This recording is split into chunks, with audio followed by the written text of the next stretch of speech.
Assalamualaikum warahmatullahi wabarakatuh.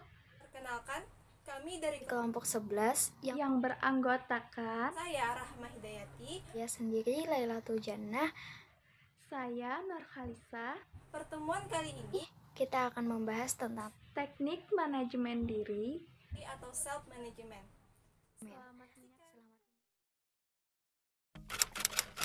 Jadi sebelumnya, self management itu adalah proses di mana klien mengarahkan sendiri perubahan tingkah lakunya dengan strategi terapeutik atau beberapa kombinasi strategi.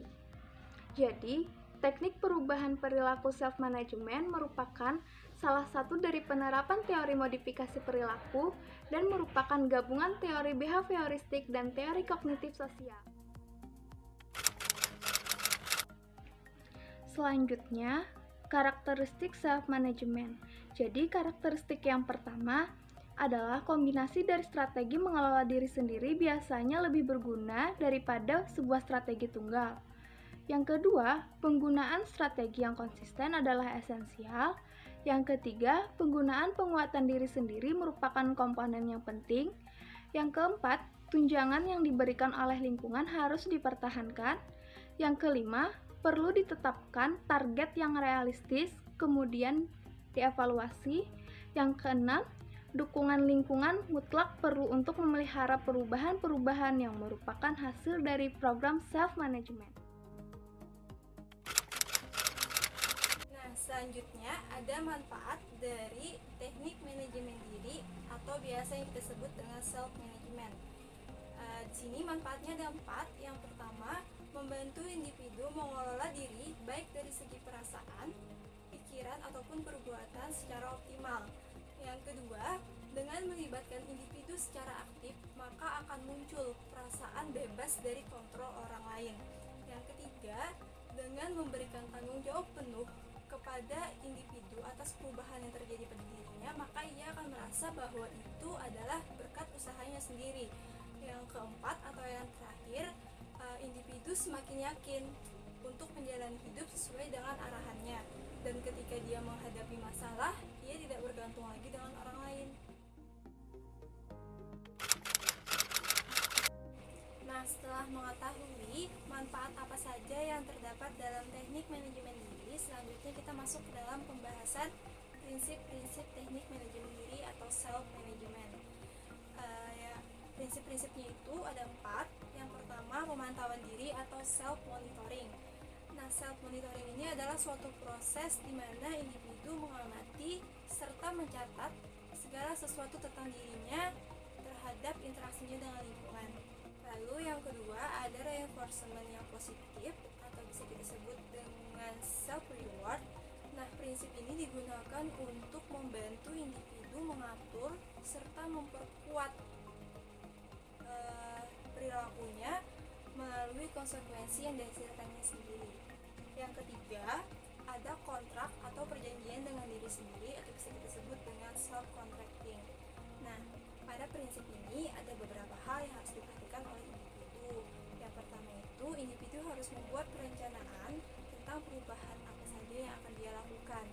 Nah, individu juga harus meyakini bahwa apa yang telah dia rencanakan itu bisa berubah. Dia bisa meminta bantuan kepada orang tua atau temannya dalam menjalankan program tersebut. Kenapa? Individu itu mengharapkan perubahan yang akan terjadi pada dia nanti itu untuk dirinya sendiri, dan dia berani mengambil resiko terhadap perencanaan yang telah dia buat. Lalu individu juga bisa membuat peraturan-peraturan apa saja yang bisa ditaatinya pada saat menjalankan program tersebut agar sesuai dengan harapan yang diinginkan. Prinsip yang keempat atau yang terakhir itu ada penguasaan terhadap rangsangan atau bisa kita sebut dengan stimulus control, di mana prinsip ini menekankan pada penataan kembali atau modifikasi lingkungan yang telah ditentukan sebelumnya, yang dimana membuat terjadinya atau terlaksananya tingkah laku tertentu.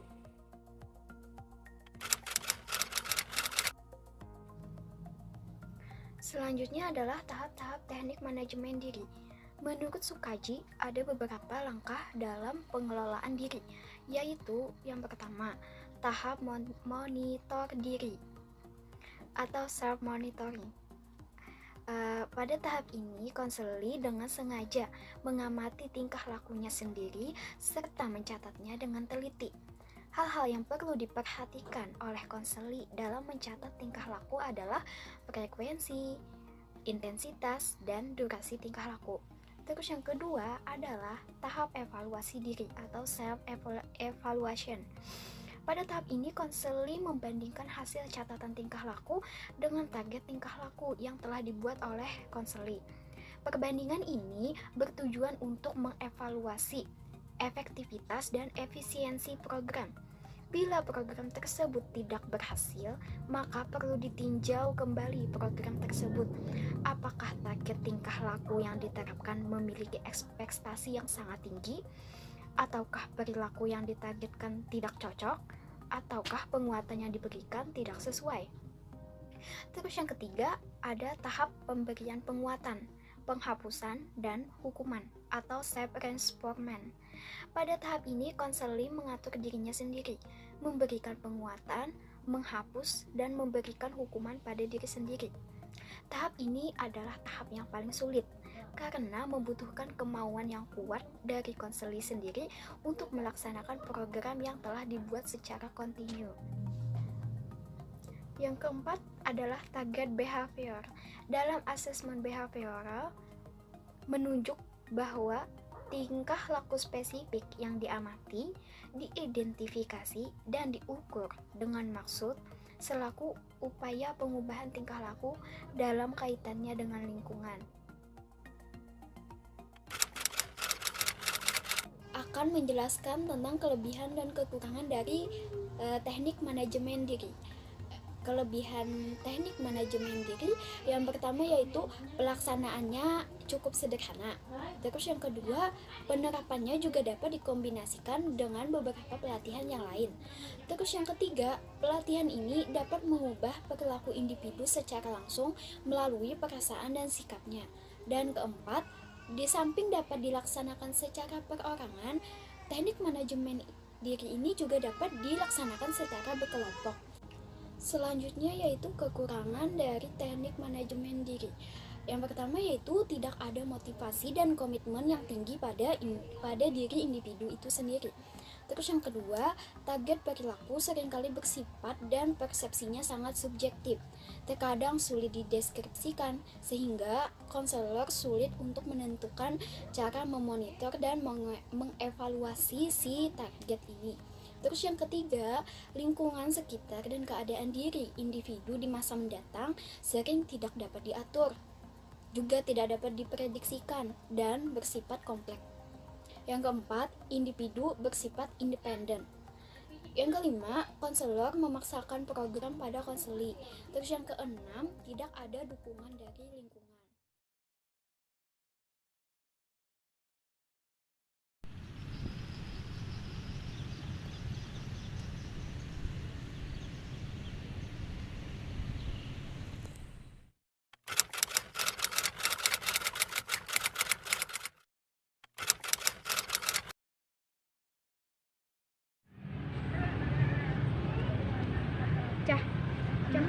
Lo bisa nggak sih kayak gini?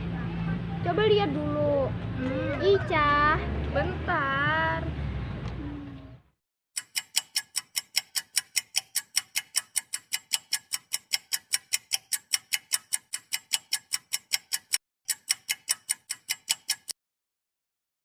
A few moments later.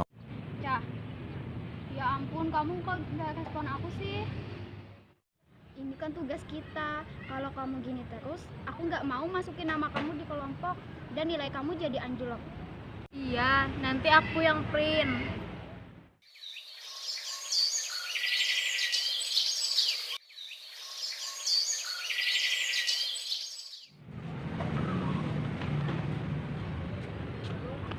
Maaf Ica, telat. Kamu kenapa ngomong gitu? HP aku disita sama ibu aku.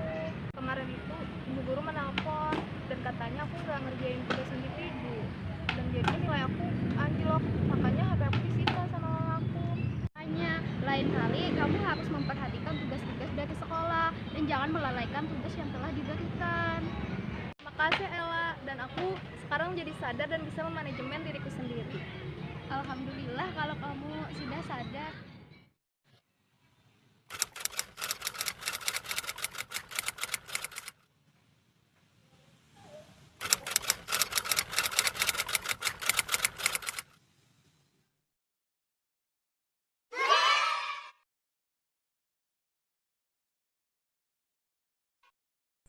Terima kasih sudah menyaksikan video kami. Jangan lupa jaga kesehatan.